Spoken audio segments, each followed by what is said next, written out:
Welcome to Shapify Experiences, a media web podcast. OutSystems ONE Conference just happened. And to talk about that, we have with us João Pereira, MVP of OutSystems in UK. Hi. Hello, João. Hi, Nelson. Thanks for receiving me on this great environment. And just after the conference, it's really amazing to stay here a little bit more and then do this experience with the different partners and colleagues. As I met you yesterday as well on the Champions Summit, so it was really good to see you there as well. Yeah, nice to see you also. Yeah, a lot of things happened in these last days. But before you go there, how you get to MVP? How you start your career and get to OutSystems MVP? I think my journey was a bit unique in the sense that professionally I didn't work with any other technology besides OutSystems and started even on college. So my final course project was already using a combination of iCode because I was an iCode developer. In college you develop Java, Python, JavaScript. And then I have the challenge that was build scripts to read from invoices. But then I needed an UI, and because at the time I did it with another OutSystems partner, they proposed me, why don't you do the UI in OutSystems? And that just makes sense. And I remember in college, write databases, I need to write the scripts, create table, insert. And with OutSystems it was just so easy to involve the UI code with the low code was so really amazing. So I consider a bit myself not OutSystems native, let's call it. And I had the chance on that partner to work all around the world, so especially with the US market. So I gained a lot of experience. So my first mobile application was WoW 10 that I needed a Mac laptop to generate the app. And nowadays you just, from a click of a button, you have your Mac application on your mobile if you really want it. Back in the day it was not easy. It's not easy. Next year is going to be my 10th year working with OutSystems. Mm-hmm. So I'm not a dinosaur, but usually they have OutSystems got those dinosaurs prizes to the employees that are there a very long time. And I could consider a bit myself a pre-dinosaur. 10 years is already a long time. Having consideration that you are still young, so in 10 years is actually all of your career. Yeah, it's all my career in OutSystems, and one of the things I really love of this technology is it's continually evolving. I continue to learn new things and to adapt. And even in terms of my person, for me, I'm always thinking what is coming next and what I can do next. And one area that I really like to explore as well is OutSystems with their technology. So I explore a lot of connections with Azure Cloud Services, Amazon Web Services. So it's really a thing that I really like to explore with the platform. And I think the platform is getting even better and better along the time. You just mentioned that OutSystems just makes sense for that project, still a school project. It was directly there that it clicked that okay, this is different. This is faster. Or what made make you really decide that you wanted to have a career in OutSystems? To be fair, I was on the right time and didn't know OutSystems just was the right time at the right moment. Yeah. And to be honest, because when I say struggle was like, I need to build a Java, a screen that took me like 1 month to build it in iCode, and then just having that possibility I just took 2 minutes to build a screen and to edit so for me, I really embraced the technology. I think it's the right time. I really embraced the technology, and for me it was a smooth transition. Yeah, okay. Because you understand directly the time that you saved, the abstraction that the platform was bringing to your work. Yeah, and like I said, because I'm a bit of explorer, if I lose less time building a simple screen or a simple input, I can spend more time on evolving and trying to even be a more innovator than I could be. So cool, easy tasks done, check. So I really like that OutSystems platform because of that. Okay, so then you you make that project and you directly start working in the company. That I started working on that company, and I stayed there for the 4 years. We can say do it lean, right? Yeah, there was because I really enjoyed to work with them with now Valantic, but at the time was do it lean. So yeah, I can say it was a good step on my career, and I worked there almost 4 years. Okay. Besides moving to the UK. And what was actually, before going to this, so you worked 4 years, then you changed some companies, and then we went to NTT Data in UK, right? Yeah. And so a little bit of context. So right now I'm working on the NTT Data UK&I. I'm the head of OutSystems over there for NTT Data, and it's been a long experience. But even before that, I got a bit lucky and unlucky because I moved to the UK in Jan 2020. And then was the COVID. Okay, yeah. So I had a rough start, and I need to adapt really quick to a country that was not mine, to a language that, of course, I spoke English because I work with the US and so on, but it's not my native. So it was a bit a kind of adaptation. But there in the UK market, you are more flexible. Usually you don't stay in the same company a lot if you are not enjoying. So when I go there, I started in a small company that had the product related with waste and recycling, and then moved to one of the other big consultancy. In this case was CGI UK, where I work specifically on the insurance area, and I build there two products. They are still selling those products right now. So it's been a journey. And then I decided, no, I don't want to do insurance. I want to go back to consulting, because on Do It Lean I was doing projects in different business and shorter. So I really like to have that experience again. So I moved to NTT Data, where I work with automotive, of course insurance, because in the UK insurance is a big market there, but then I work with public sector. So I had a monopoly of different business and projects. That is what I really like to do. Yeah, it's not always the same product. Yeah, not always the same project. Yeah, you have. It's a nice thing that I agree about consultancy, is that you are exposed to multiple kind of businesses, and you understand how that kind of businesses work. It's not always the same thing. Yeah, and I think from there, so even when I was still in Portugal, I was a speaker in Denver 2019 about mobile synchronization process. Was my first big talk on a bigger stage. And then from there, I became organizer of the user groups in London in 2021. So 1 year after I landed in the UK, and then speak on some US developer groups and one developer expert days. So my journey was all about that, to build that trust, not because I wanted to be MVP. Of course, I think everyone wants to be an MVP in terms of his max recognition. As your peers saying, oh, this guy really, but I want to be remembered as MVP that really work hard and always have an ideas, and that it's just a title in the end of the day. And for me, it's hard work is what I want to be remembered for. Yeah, you mentioned about user group. We will have a new one soon. Yes, so it's one of the reasons I also here with Nelson, because we are organizing it. Guys, it's already live, so check the user group website.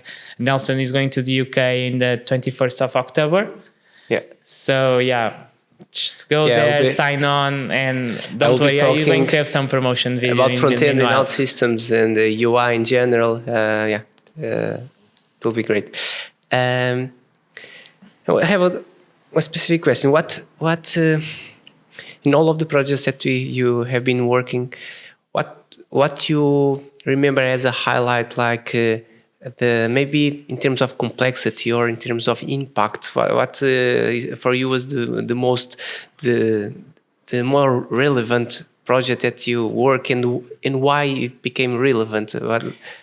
That is a hard question, because I always left a bit of me on every kind of project, but I will say that one that originated the first talk in Denver, because it was from for a non-profit in the US that is called the Medicare, that they work with doctors in disasters and help people in disaster situations. So I think that social impact, was one of the ones I really enjoyed to do. And this is the one because was my let's call it first big international project. So that was on my mind right now. What the application?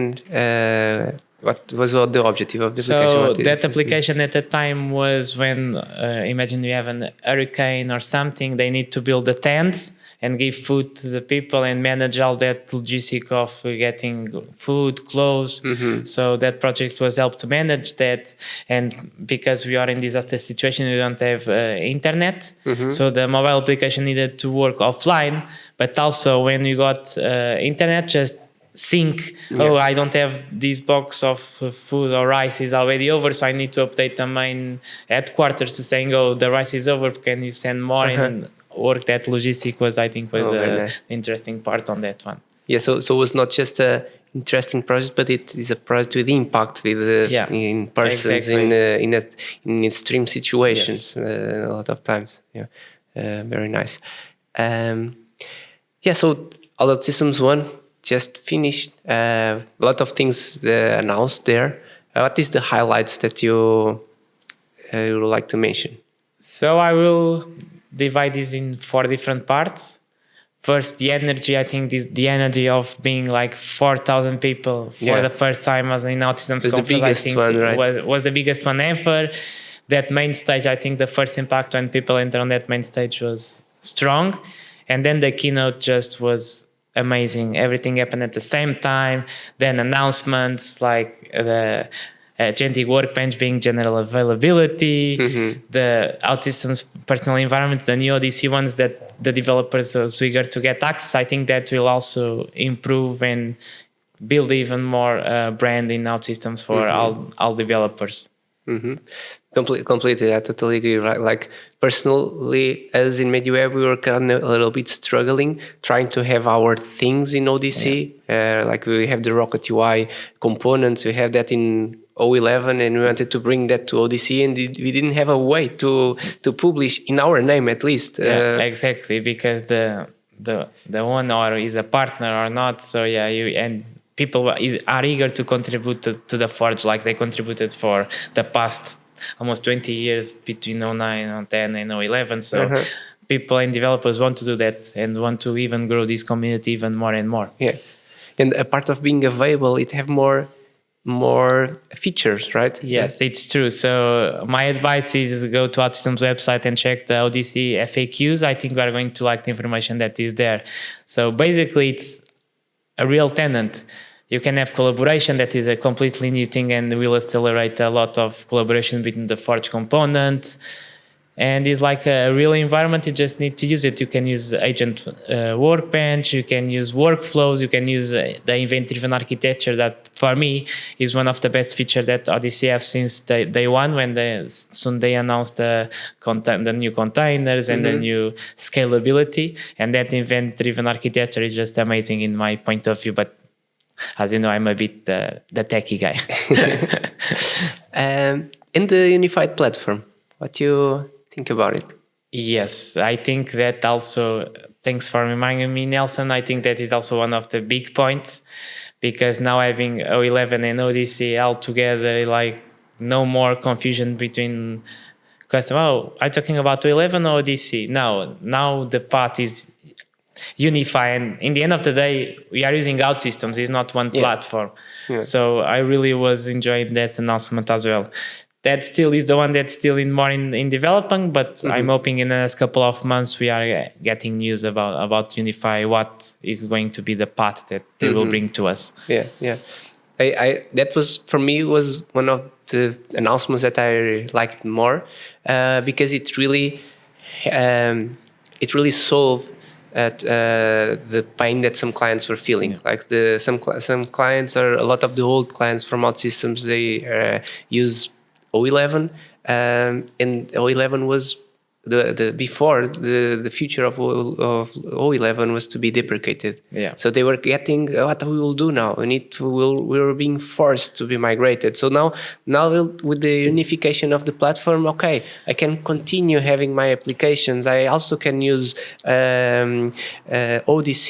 I was forgetting the other important thing, because they are being unified. Yeah, I was touching about that next. Yeah. So I was just thinking, remember one of the other announcements is every now O11 customers can have their ODC license. Exactly. Cost free, and you can decide whatever you want to use. And that for me is going to be a major upgrade, because you are not only forced to use ODC, you can use it whatever you want and still continue using O11 at the same time. And that for me, it's also very important. Yeah. I think is one of the first things I'm going to do on my client soon I back to the UK next week. Yeah, totally agree. Because right now, instead of being forced to migrate, the clients just have access to the ODC without paying, and then they start doing new things there, and actually accessing the data from the O11. Yeah, that was one of the features announced, is that you can consume your database in ODC. That is just perfect, because agents and all of these workflows in AI need data. And if you build your O11 data all these years with a lot of info that you can extract, it's just amazing that you can connect both. And it's going to accelerate a lot of possible use cases for the agent workbench. Completely. What more? What do you remember more about? I think the energy. So one thing that I was discussing with the product team that was there, like heavy on the event, is like I really enjoyed how the venue was built. That you have your product team in the middle of the venue with all the partners around you, showing a unified message that partners in product are together, and just have an open space that you can speak with a champion, you can speak with an MVP, so no barriers, everything open. I think that really work, and especially the attendees test the product and give their opinion. I think that worked really well. Yeah, I agree. I'm thinking about Mentor. I didn't attend to. There was something new about Mentor. Do you remember? Yeah, I think the major upgrade between Mentor is the new version that is more a conversational chatbot. Instead of only you add the prompt and the document, now it's a conversation that Mentor is talking with you and showing stuff, how you can edit and explain the rationale. For me, that was one of the important things on Mentor, is now when Mentor does something, it explains you the context and why he did it. Yeah. And that is basically being transparent. And that is very important on this new era of AI developing. Okay, and like that, it might help you planning, because you can chat and you can receive chat, feedback. And you can have the blueprint, and you can actually have a conversation that is just easy to explain what you want. And when you ask something, he explains, oh, I'm going to do this and this because of this. Are you sure you want to do it? And then you just said yes or no, and then execute. So I think that is I was the major upgrade in terms of Mentor. Yeah. The workbench itself, I think, is one of the features that they they even try to push every developer to become AI developer. Yes, and right? Actually, nice point to touch, Nelson, because one of the things I really embrace our community and developers to do, and even BAs if they want to learn, is understand AI and understand how it works. Because people are saying, oh, AI is going to steal our jobs. I don't think it's that way of thinking. Because if you remember, it happened a bit with high code and low code. That high coders were saying, oh, low code is not good enough. It's going to steal my job. I just prefer to do coding. But if you have the other mentality that is, oh, actually, low code, in this case, AI can help me, but it's very important. You need to understand it.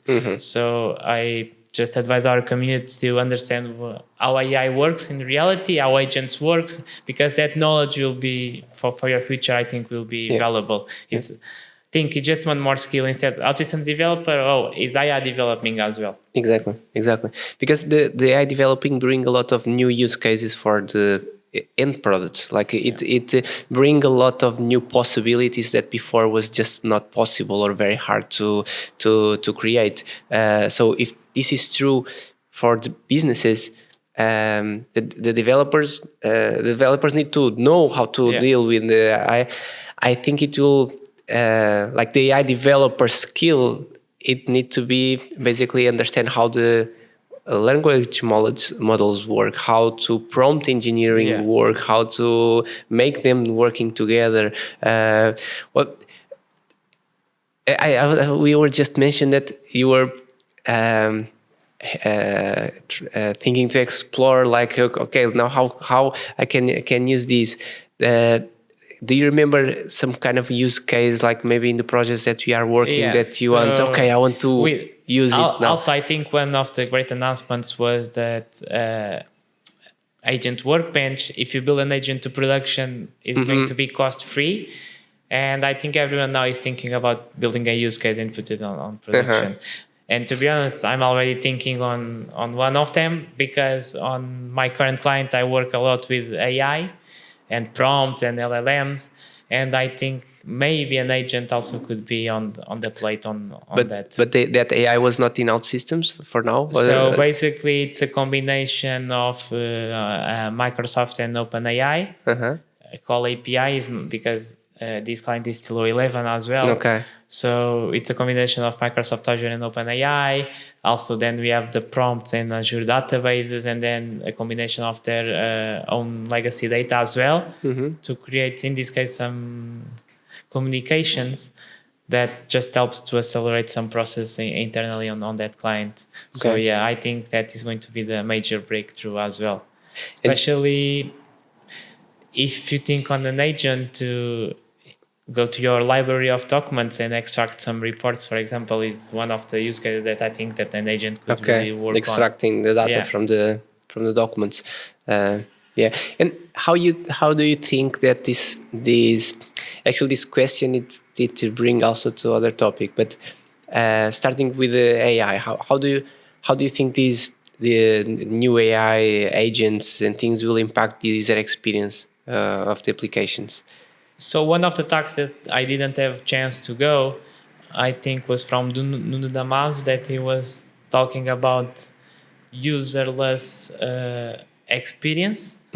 So I need to check that, because Sims is about on that topic, that how you can evolve your user experience and having the agents on the background.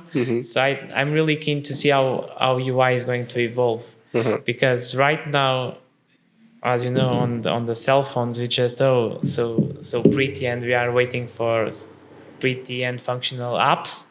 People just want that experience even more, even on in enterprise and customer internal applications.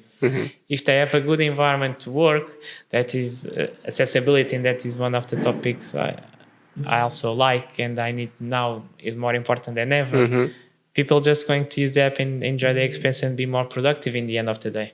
Completely. I think still exists a little gap between both things that you're saying, the native apps or startup kind of apps that you have in your phone, and then the enterprise software. Normally the startup kind of apps, they are really perfect. Like they have nice UI, they work well in terms of the experience, and sometimes the enterprise is kind of less detailed, less optimized in terms of user experience. That actually is one of the reasons we choose to help companies on that part. But there is still a way to go. And just a note, me and Nelson work when I was back in Portugal. We work a lot between those two companies, and so I know Nelson's team, and it's amazing. Like, I need to admit, it's not my area of expertise, the UI part. Like, I do some CSS and some JavaScript, it's fine, but when you have a specialized person working through your applications, the experience just completely change. And the impact, I think, is even going to be bigger. That's a good topic. Like, how you think about the specialization versus generalization? That generic.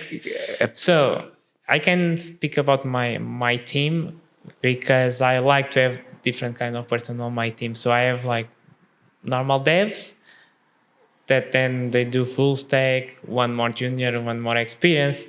But on my team, I actually had a request, I need a front-end developer, because that just changed the things. And especially now, as you know, the accessibility rules that you need to have in place that are now mandatory, especially in the UK. For certain clients, you need to have those in place. If not, fines are not going to be good. Yeah, it is actually a good point. Like, I also agree that the specialization is important because, like, people are different. Some people like more logic. Other people like more visual stuff, or even external services. Are people that I really like this to extend the platform to other services, so I know a bit of both.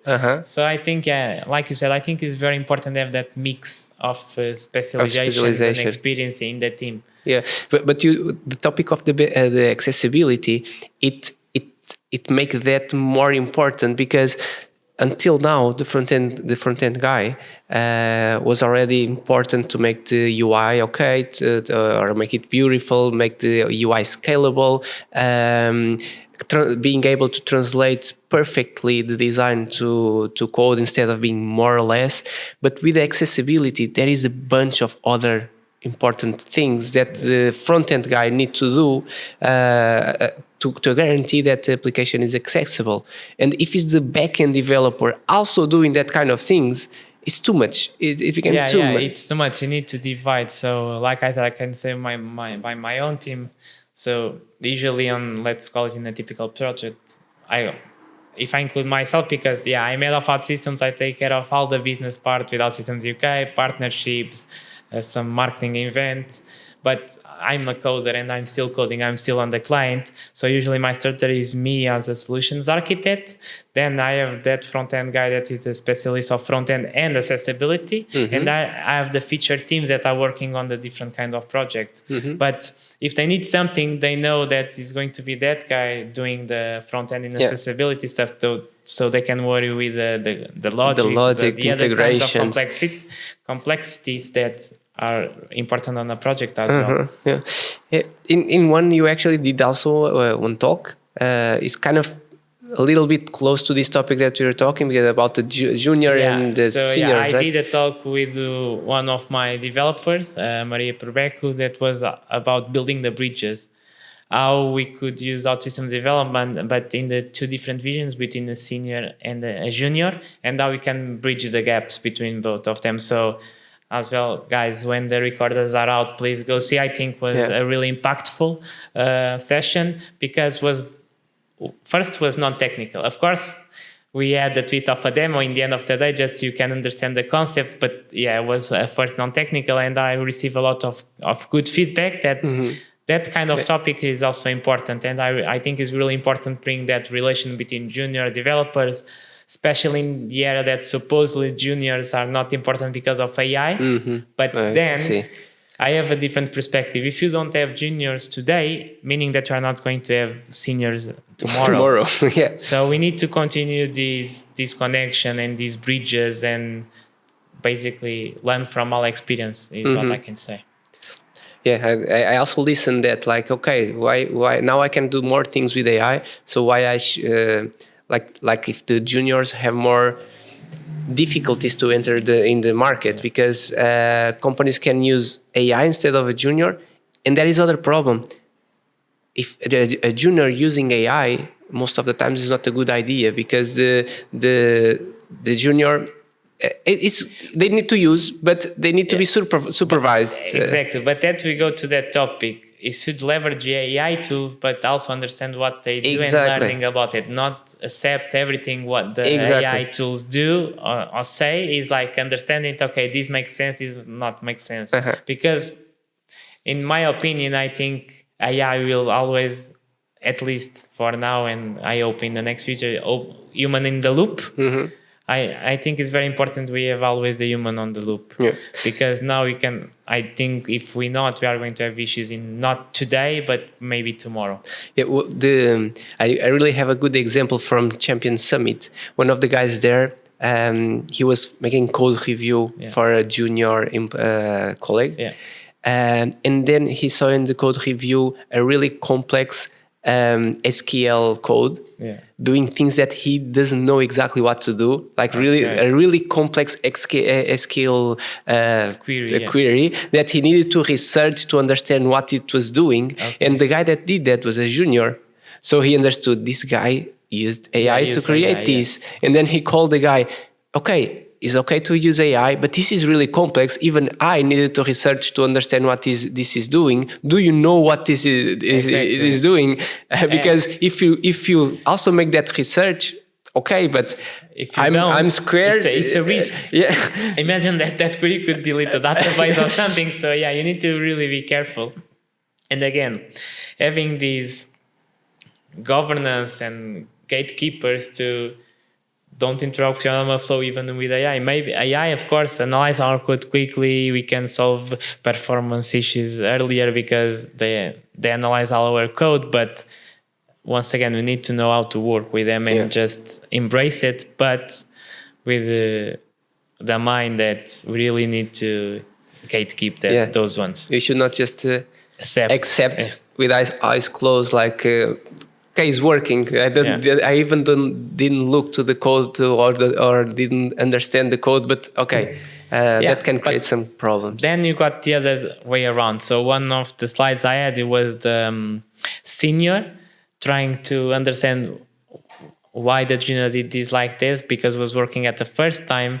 But also the senior, when that happened, should not always say, oh, this was AI and he didn't understand what he did. No, sometimes he's really understood what he did. He explained to you and got facts. So a senior also needs to have the open arms and open vision to accept those kind of different because ways. Even that it is the risk of sometimes the junior doesn't knowing. Actually, if the junior have the mindset to try to understand he will learn faster because he will be exposed to much more other variety of ways of working, while before he needed to do by himself, by maybe searching in the internet and trying to see how to do things.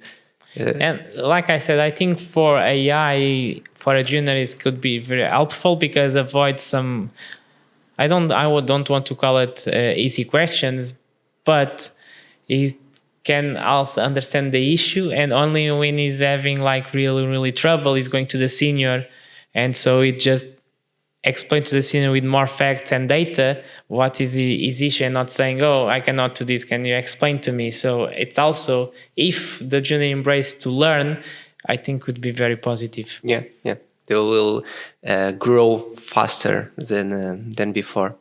Okay, and which do you remember some other talk that could be that you could talk here? Or some highlight from the event.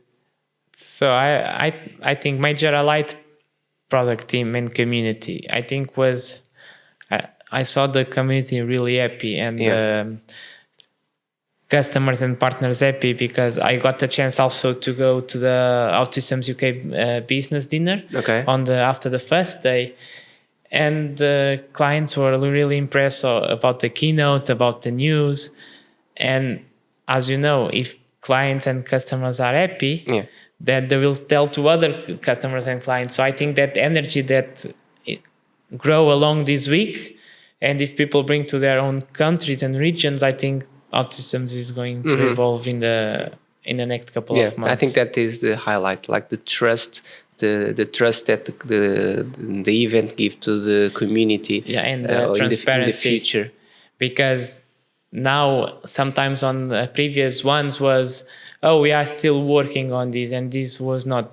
No, we already work on it, general available for everyone. You can start this from now. It's not something, it's going to happen in 2-3 weeks. No, I think that change of mentality was very important, that we build this to you guys, and now it's general available. So use it, give us our feedback, and they reinforce a lot of the feedback. So, and with this kind of agent workbench, mentor, I think giving the feedback to product teams is really important. So also help them grow and the product be even better. And I think that even that, a lot of things are already general available. Some of them are still developing, but the vision, like the things that they announce of unifying, or it really solve pains that Yes. clients were so. And I think Unify was what community was asking since last year. Almost since when ODC was launching some years ago, is like we really want to have experience of both the 11 and ODC working together, and now it's a reality, and now you can start it. So I think that is a really powerful message. Is now you got access, start using it, and the sky is the limit. Yeah. Did you listen something about? At least I didn't listen nothing about the mobile UI, the new UI version for mobile applications. So I can say it's in some early access programs.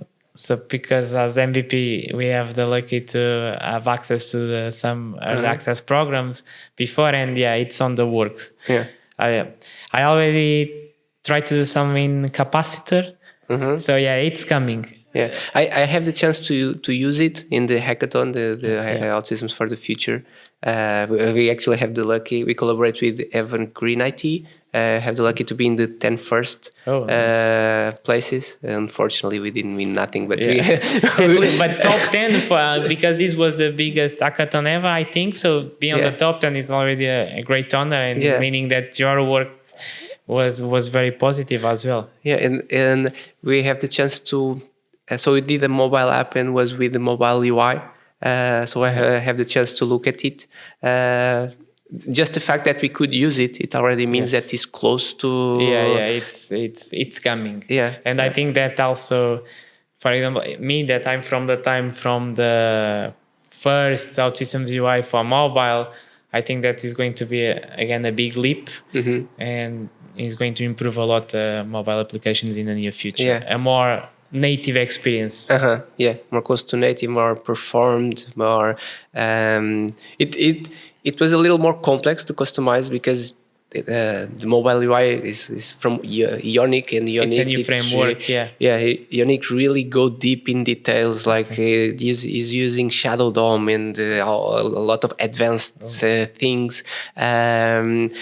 So it was a challenge for us to customize the UI because we were used to OutSystems UI. Yes.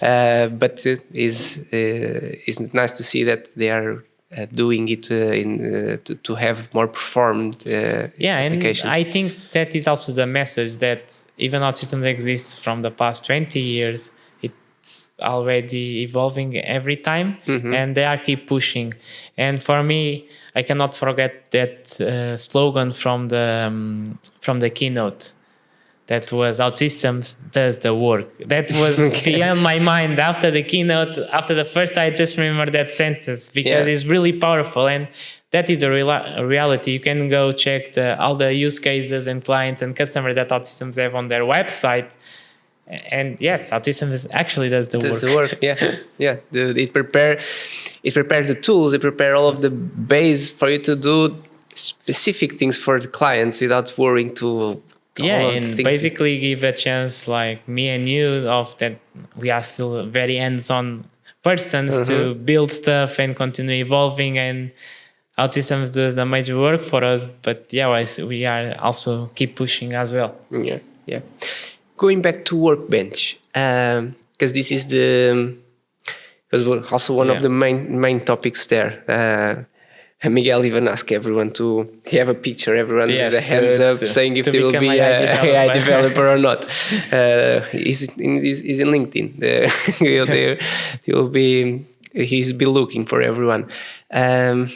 What do you think is the main challenge? What is we're talking that we need to change a little bit, but I think I'm asking this, but I think the tools is actually easy to like the creating an agent in OutSystems. They make the abstraction, but maybe the concept. What do you think? Like I said, is this time that you also need to collaborate with your AI team members, because they are the specialists of doing the prompts of LLM and understanding data. And for me, I think that just opened that collaboration even more. So now when you build your team, maybe on this makes sense we have a AI or a data science guy, because he worked with prompts and LLMs for a bit.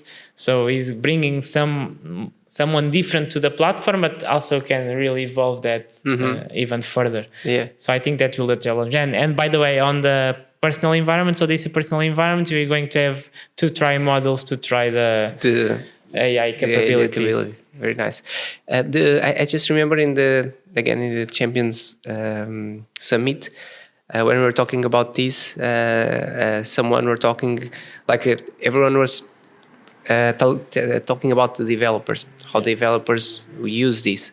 But actually, a lot of times, or the correct way, I will say, to make a software is to starting with the requirements and the design. Yes. And so if you, the beginning part where you define the software, you actually probably have a PM,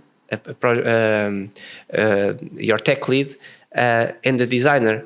Yeah. So that for me is the critical part, because when you are designing, if you don't think on which pieces you will include automations or you will include AI, then will not be the developers that should decide that later. And I just remember one matter, because I was on the second day on an NTT Data booth, explaining a bit of a use case that we use AI on central government, and the title was Lesson and Insights.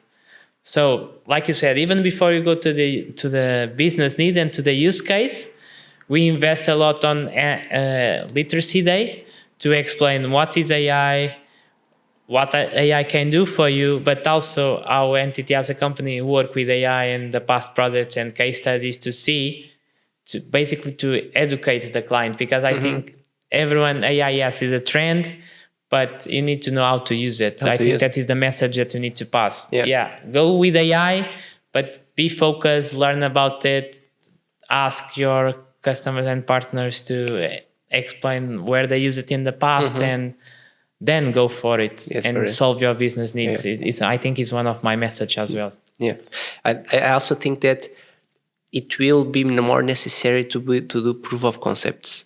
What I mean about this, like you are planning software to do something, and you are still planning, you are making the design, and you find the possibility, okay, maybe this part can have here some piece of AI, but you need to validate. You need to test if that piece of AI perform well before really deciding that will be like that. Funny you talk about that, because this project started with a POC that initially we are creating those communications using the OpenAI normal integrator in O11. And then they thought, oh, actually, this makes sense. So everything started from a POC. Yeah. So I think your point is very in the line of what people should do. Like, do a POC, test your business need, test your use case, and go for it. Yeah. Validate it work. Okay, let's optimize it. Let's make it the rest of the experience well. But you've already validated that use case help the software. Yeah, exactly. Yeah, and I think it's a good takeaway. This one. Do you have something in mind more that you like to share? To me, is the last message I just says: embrace AI. Add AI to your technical skills. Let's, like Miguel call it, be an AI developer as well. But yeah, embrace it and also learn from it. I think that is my message. Learn how to use AI, because when you learn it, it's going to be very much powerful than it's already. Yeah, it's a nice takeaway. So thank you, Nelson, so much for the invite. Having you here. So see you in the next one. Oh, one.